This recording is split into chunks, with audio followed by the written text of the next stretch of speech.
अस्सलाम वालेकुम। मैं मोहम्मद अदनान अब्बासी, आपका मैथ्स टीचर, एक बार फिर आपकी खिदमत में हाजिर हुआ हूँ।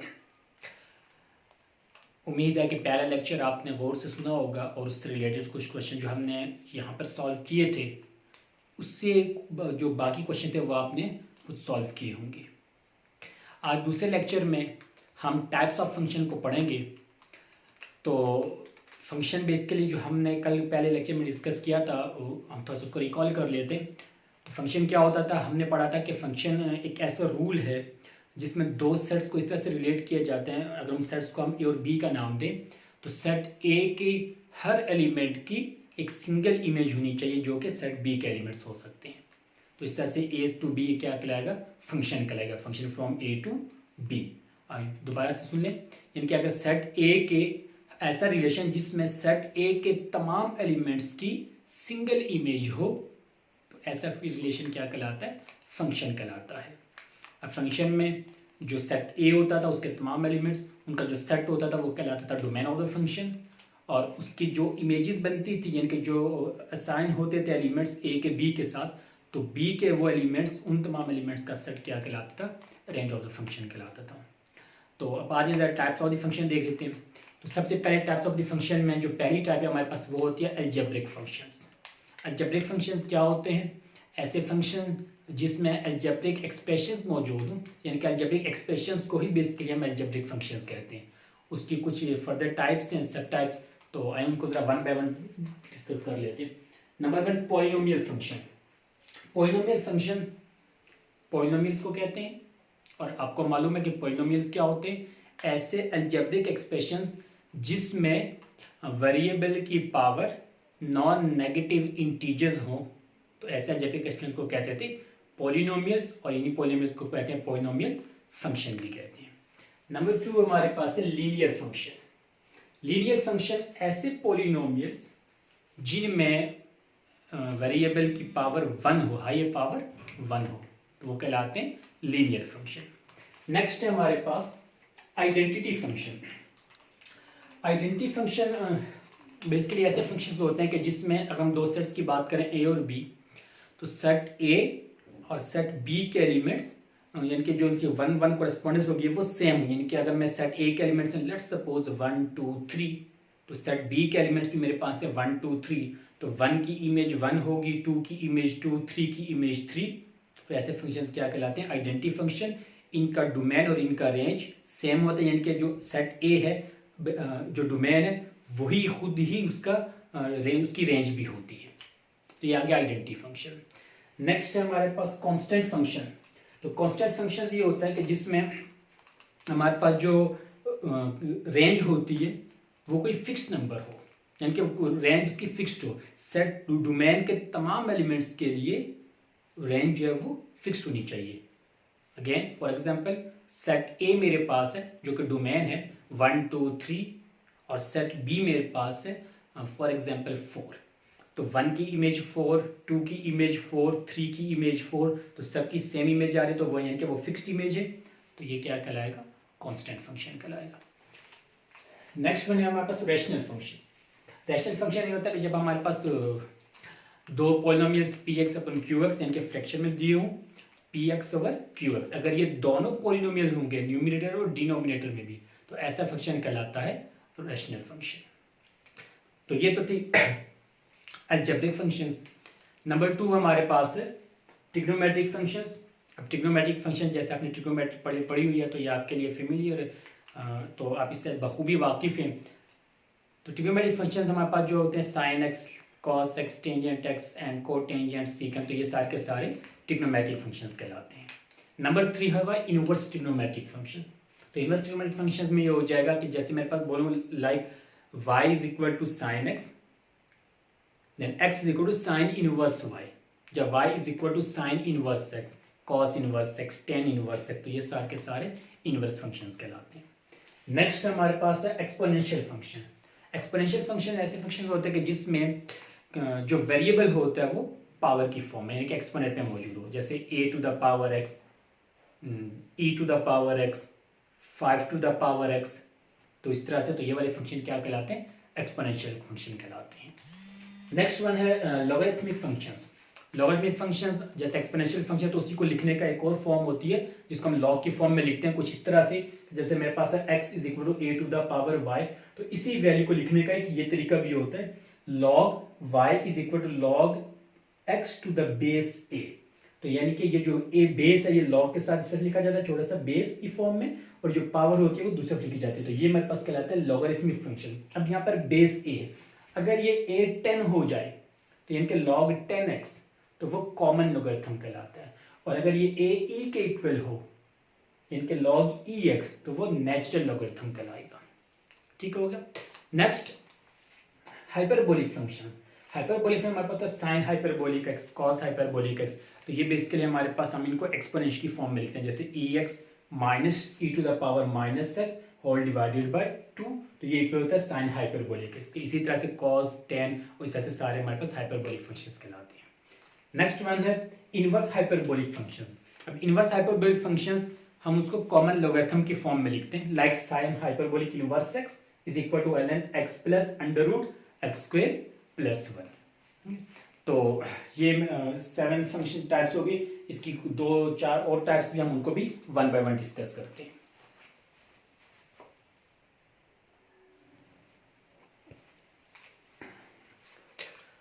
अच्छा ओके, तो कुछ फर्दर टाइप्स में फंक्शंस की। तो एक्सप्लिसिट फंक्शन। एक्सप्लिसिट फंक्शन ऐसा फंक्शन होता है कि जिसमें हम y को और x को आसानी से सेपरेट कर सकते हैं। जैसे मेरे पास देखें यहाँ पर y equal to x square minus 1, x को हमने बड़ी आसानी से y को सेपरेट कर लिया, x को अलग कर लिया। यहाँ पर y is equal to under root x plus 4, तो ये फंक्शन कहलाते हैं एक्सप्लिसिट फंक्शन। नेक्स्ट है इम्प्लिसिट फंक्शन। इम्प्लिसिट फंक्शन ये होता है कि जिसमें x और y वेरिएबल इस तरह से कुछ मिक्सअप हो जाए कि उसमें से किसी भी वेरिएबल को सेपरेट करना आसान ना हो, यानी कि आप उसी x या y को सब्जेक्ट बनाना आपके लिए मुश्किल हो जाए। तो जो ऐसे इस तरह से जो मिक्स फंक्शन होते हैं, मिक्स वेरिएबल्स होते हैं, उससे फंक्शन को बोलते हैं implicit function like this, x square plus x square plus y square is equal to 6। अगर आप यहाँ से x या y को सेपरेट कर चाहें तो वो आसान नहीं होगा। नेक्स्ट है हमारे पास पैरामेट्रिक फंक्शंस। पैरामेट्रिक फंक्शंस ये होते हैं कि समटाइम्स ऐसा होता है कि हमारे पास x और y दोनों वेरिएबल किसी थर्ड वेरिएबल के ऊपर डिपेंड कर रहे होते हैं, लाइक t या थीटा वगैरह। तो ऐसे फंक्शंस बोलते हैं कहलाते हैं पैरामेट्रिक फंक्शंस कहलाते हैं। For example x is equal to at square, y is equal to 80। तो यहाँ पर देखिए आप x जो है वो t पे डिपेंड कर रहे हैं और y भी किस पे डिपेंड कर रहे हैं, t पे।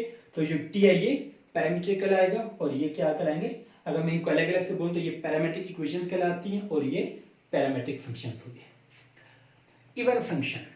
इवन फंक्शन ये होगा कि जब आपका जो फंक्शन गिवन है, अगर आप उसमें अगर आपका function let suppose F x दिया हुआ इन टर्म्स ऑफ एक्स, तो आप एक्स को रिप्लेस करें माइनस एक्स के साथ तो आपको सेम फंक्शन मिले, यानी कि उसके साइन पे कोई फर्क ना पड़े, तो वो इवन फंक्शन कहलाएगा। जैसे f of minus x is equal to f of x, for example this.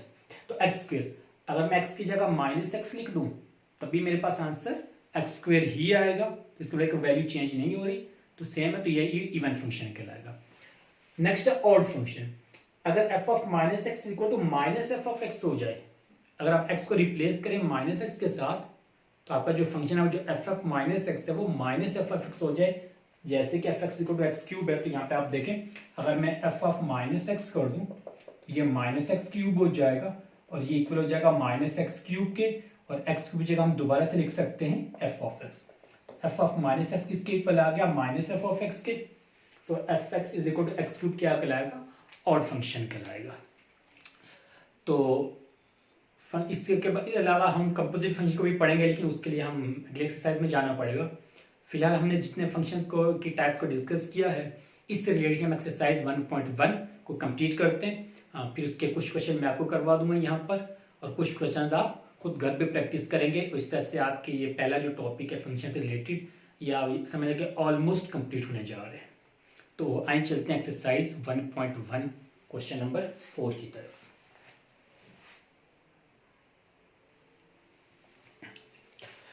Okay, question number 4, 3 question हम कल कर चुके थे, तो क्वेश्चन नंबर 4 से हम स्टार्ट लेते हैं आज। क्वेश्चन हमारा find the domain and range of the function g given below. तो कुछ फंक्शन दिए हुए हैं g, हमने उनका डोमेन और उनकी रेंज बतानी है। पहला पार्ट है जी एक्स को 2x माइनस 5। तो डोमेन और रेंज, डोमेन क्या होता था कि वो तमाम इनपुट वैल्यूज या एक्स की वो तमाम वैल्यू जिनके ऊपर फंक्शन डिफाइन होगा वो डोमेन कहलाते हैं। तो यहाँ पर आप देखें, आप एक्स की वैल्यू कुछ भी पुट कर सकते हैं, तमाम रियल नंबर्स यहाँ पर पुट किए जा सकते हैं। हमारे पास इन तमाम नंबर्स पर फंक्शन डिफाइन है। अगर आप 0 रखेंगे तो ये -5 आएगा, 1 रखेंगे तो -3, -1 रखेंगे तो -7। तो आप एक्स की तमाम वैल्यूज के लिए फंक्शन डिफाइन है। इसका डोमेन आ जाएगा ऑल रियल नंबर्स, और उसके नतीजे में जैसे आपको डोमेन रखते जाएंगे तो जो तमाम इसकी आउटपुट वैल्यूज होंगी वो रेंज ऑफ द फंक्शन कहलाएगी, और वो भी यहाँ पर क्या होगा, set of all real numbers. Next question है फंक्शन दिया होगा √x² - 4। अब इसमें आप देखें डोमेन, अगर मैं इसमें 0 पुट कर दूं, लाइक x की अगर मैं 0 रखूं, तो मैं यहाँ पे एक टेबल बनाता हूँ समझने के लिए। हम कुछ वैल्यूज चेक कर लेते हैं। लाइक मैं x वैल्यू 0 रख रहा हूँ तो मुझे gx मिल जाएगा 0 -4, तो यह आ जाएगा √-4। √-4 का मतलब ये हो जाएगा 2 आयोटा। रूट के अंदर जब नेगेटिव साइन आ जाए तो आपको मालूम है कि √-1 आयोटा, तो ये इमेजिनरी, ये रियल नंबर नहीं है। तो इसका मतलब है कि 0 आप यहाँ पर पुट नहीं कर सकते। इसलिए अगर मैं 1 रखूंगा, +1 या -1, तो दोनों सूत्रों में हमारे पास आंसर आएगा √-3। तो अगेन इसको भी आप पुट नहीं कर सकते। अगर आप 2 पुट करें, +2 या -2, तो 4 - 4, तो ये आ जाएगा 0। यस, ये आप पुट कर सकते हैं। और इसके बाद आप तमाम वैल्यूज प्लस में भी और माइनस में भी पुट कर सकते हैं। तो मतलब ये हुआ कि +2 और -2 के इन दोनों के दरमियान आप वैल्यूज पुट नहीं कर सकते। यानी कि अगर मैं इसको इस तरह से लिखूं, हाँ, -2, -1, 0, 1, 2 एंड सो ऑन, तो ये वाली वैल्यूज आप इसमें पुट नहीं कर सकते। ठीक है, -2 और 2 इसमें पुट होता है। तो इसका डोमेन क्या हो जाएगा, all real number except -2 to 2। ठीक है, हम -2 तो इसमें पुट कर सकते हैं, लेकिन -2 और 2 के दरमियान जो वैल्यूज, यानी कि -1.9 या +1.9, तो ये वाली वैल्यूज आप पुट नहीं कर सकते। तो ये डोमेन और इसकी रेंज क्या हो जाएगी, 0। तो हमारे पास यहाँ से स्टार्ट होगा, अगर मैं इसको 2 या पुट करूँ तो -2, दोनों से हमारे पास 0 आएगा, और उसके बाद +∞ तक तमाम नंबर इसकी रेंज आ जाएगी। ठीक है, एक और क्वेश्चन देखेंगे। पीस में फंक्शन, पीस वाइज फंक्शन दिया हुआ है gx x - 1 and 2x + 1। x की वैल्यू अगर <3 होगी तो फंक्शन यहाँ पर होगा, हम इसमें पुट करेंगे, और अगर ग्रेटर या इक्वल टू 3 होगी तो यहाँ पर पुट करेंगे। तो <3 का मतलब ये हो जाएगा कि इसमें 3, इस फंक्शन में 3 इंक्लूड नहीं है। तो अगर मैं x की वैल्यू 2 रखूँ तो मेरे पास वैल्यू कितनी आ जाएगी, 1। अगर मैं x की वैल्यू 1 रखूँ तो ये हो जाएगा 0। तो इसका मतलब ये होगा कि मेरे पास जो डोमेन होगा वो तमाम रियल नंबर्स हो सकते हैं, पॉसिबल हैं, क्योंकि 3 तक की <3, 2.9 समथिंग आपका, तो फिर 3 के बाद की वैल्यूज यहाँ पर पुट की जा सकती है, और ये दोनों लीनियर फंक्शंस हैं, तो यहाँ पर हमारे पास कोई रिस्ट्रिक्शन नहीं है। तो सारे के सारे रियल नंबर्स यहाँ पर इसमें पॉसिबल है, यहाँ पर हम पुट कर सकते हैं। तो इसका डोमेन आ जाएगा all real numbers, set of all real numbers. हाँ, रेंज क्या होगी इसकी, कि देखिए इसकी रेंज हो जाएगी -∞ से +∞ तक, लेकिन इसमें गैप आ जाएगा 2 to 7। रीजन सुन लें। देखिए अगर जब मैं इसमें वैल्यू पुट करूंगा 3, <3 पर मेरे पास फंक्शन कितना आ रहा है, अगर मैं यहाँ पर 3 पुट कर रहा हूँ, देखिए तो मेरे पास आ जाएगा 7।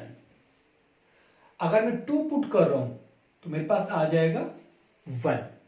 अगर मैं 2 के बाद नंबर पुट करूं, लाइक 2.5, 2.6, 2.7, 2.8, 2.9 भी पुट करें, 2.9 भी पुट करें, तब भी मेरे पास इसका आंसर 2 नहीं आएगा।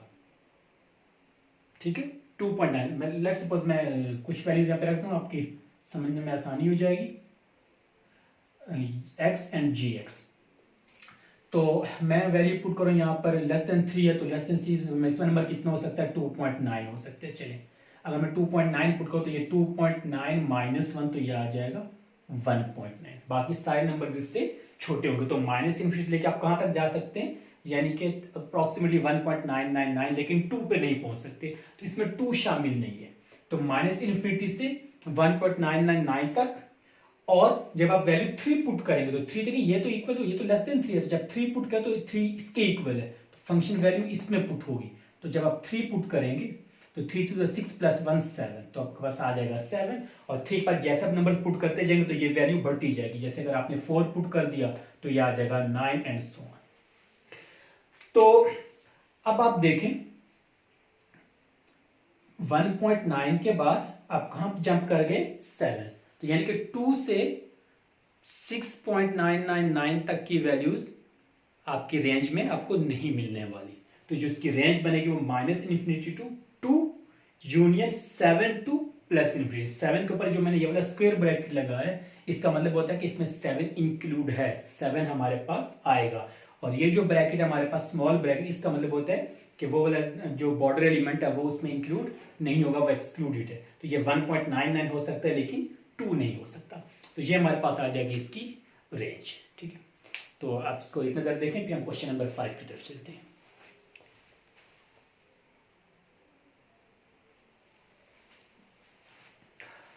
अच्छा स्टूडेंट्स, क्वेश्चन नंबर 5 आपके लिए असाइनमेंट है, वो आप सॉल्व करेंगे। क्वेश्चन नंबर 6 में एक्सप्लेन कर रहा हूँ, आप उसको समझ लें। A stone falls from a height of 60 meter on the ground. The height h after x second is approximately given by hx is equal to 40 minus 10x square. What is the height of the stone when x is equal to 1 second, x is equal to 1.5 second, x is equal to 1.7 seconds. और second part है कि when does the stone strike the ground. तो question ये है, कह रहा है कि 60 मीटर हाइट पर से अगर एक स्टोन ड्रॉप किया जाए तो उसकी इक्वेशन और आफ्टर सम x सेकेंड उसके अप्रॉक्सीमेट जो हाइट है वो हमारे पास है 40 - 10x को, तो उसकी इक्वेशन की फॉर्म में दे दिया। तो क्वेश्चन से ये पूछा गया पहले पार्ट में कि 1 सेकेंड के बाद उसकी हाइट कितनी होगी, 1.5 सेकेंड के बाद हाइट कितनी होगी, और 1.7 सेकेंड के बाद उसकी हाइट कितनी होगी, यानी कि वो फॉल कर रहा है टुवर्ड्स अर्थ। तो इक्वेशन हमारे पास जो गिवन थी वो थी hx = 40 - 10x स्क्वायर। तो x = 1 सेकेंड, तो x आप 1 पुट कर दें यहाँ पर भी और यहाँ पर भी, तो ये हमारे पास आ जाएगा 30 मीटर। तो वह फॉल कर रहा है, तो 1 सेकेंड के बाद वो 30 मीटर पर होगा। इसी तरह से 1.5 सेकेंड और 1.7 सेकेंड वो आप खुद मालूम कर लें। सेकेंड पार्ट में कहा गया when does the stone strike the ground. तो समझा कि ग्राउंड के साथ कब स्टोन स्ट्राइक करेगा, क्योंकि वो फॉल कर रहा है। तो आपको मालूम है कि वो किसी वेलोसिटी के साथ मूव कर रहा है टुवर्ड्स अ, जैसे वो स्ट्राइक करेगा तो उस टाइम उसकी वेलोसिटी क्या हो जाएगी, 0।